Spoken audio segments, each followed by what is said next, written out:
జగనే గెలుస్తారు. ఎంత మంది వచ్చినా జగనే గెలుస్తారు. జగన్ ఓడిస్తున్నారు పవన్ కళ్యాణ్ హీరో. వాడి బంద నీకు భయం లేదా? ఎందుకు భయం? లాస్ట్ ప్రియా ఏం చదువుతున్నావు? 5th క్లాస్ అయిపోయింది. 5th క్లాస్ అయిపోయింది. మరి మంచి మార్కులు వచ్చాయి 5th క్లాస్ లో? తెలియదు, ఇంకా మార్క్స్ రాలా. మరి ఎన్నికలు జరుగుతున్నాయి, ఎవరు గెలుస్తారు? జగనే గెలుస్తారు. ఎంత మంది వచ్చినా జగనే గెలుస్తాడు. జగన్ ఎంత మంది వచ్చినా జగనే గెలుస్తాడంటే జగనే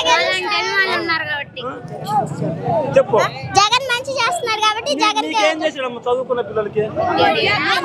విద్యాగానికి చేశాడు. బుక్స్ ఫ్రీగా ఇచ్చారు, షూస్ ఫ్రీగా ఇచ్చారు, యూనిఫామ్ ఫ్రీగా ఇచ్చారు. ఇవన్నీ ఇచ్చినప్పుడు జగన్ కోటైకుండా ఎవరికి వేస్తారు? మీకేమో బుక్స్ ఇచ్చారు, భోజనం పెట్టారు, తర్వాత అమ్మఒడి ఇచ్చారు, ఇన్ని ఇచ్చారు కదా మీకు ఓట్లే లేవు కదా, మరి మీరు ఎట్లా వేస్తారు జగన్? పేరెంట్స్ టీడీపీకి వేస్తామంటే ఏం చేస్తారు? మీరు ఏం చేయలేరు కదా.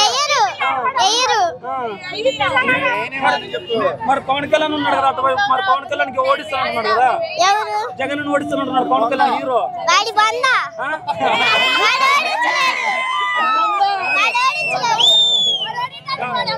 చిన్న నువ్వేమో పవన్ కళ్యాణ్ ని వాడు పొందంటే మీ అక్క ఏమో మాట్లాడొద్దు అంటుంది. మరి నీకు భయం లేదా? ఎందుకు భయం?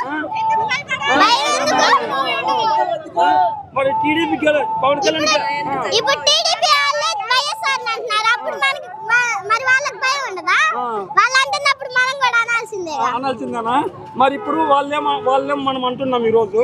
మరి పవన్ కళ్యాణ్ ఎందుకంటే మంచి చేస్తానంటున్నాడు కదా పవన్ కళ్యాణ్. చేసినప్పుడు చూద్దాం. అంటే మీరు జగన్ ఓడిస్తామని పందెం వేస్తున్నారు వాళ్ళు. చేస్తావు పందెం? ఏం చేస్తావు నువ్వు పందెము? వాళ్ళకి మించేస్తావు. మరి నీ దగ్గర డబ్బులు ఉన్నాయా? డబ్బులు లేకపోతే పేరెంట్స్ అడుగుతాం. పేరెంట్స్ ఇస్తారా నీకు? అంటే మీ పేరెంట్స్ మేము చంద్రబాబు తరఫున పందెం వేస్తామంటే అట్లా కుదరదు, ప్రసక్తే లేదు. అట్లా కుదరదు. ఒకవేళ మీ అమ్మ మీ నాన్న టీడీపీ కోట్ వేద్దామంటే నువ్వేం చేస్తావు అప్పుడు? జగన్ చేసే అన్ని మంచి పనులు చెప్తా, అస్సలు ప్రసక్తే లేదు. చెప్తావా నువ్వు మీ అమ్మ మీ నాన్న కోట్లు ఏమని? వేపిస్తావా మరి?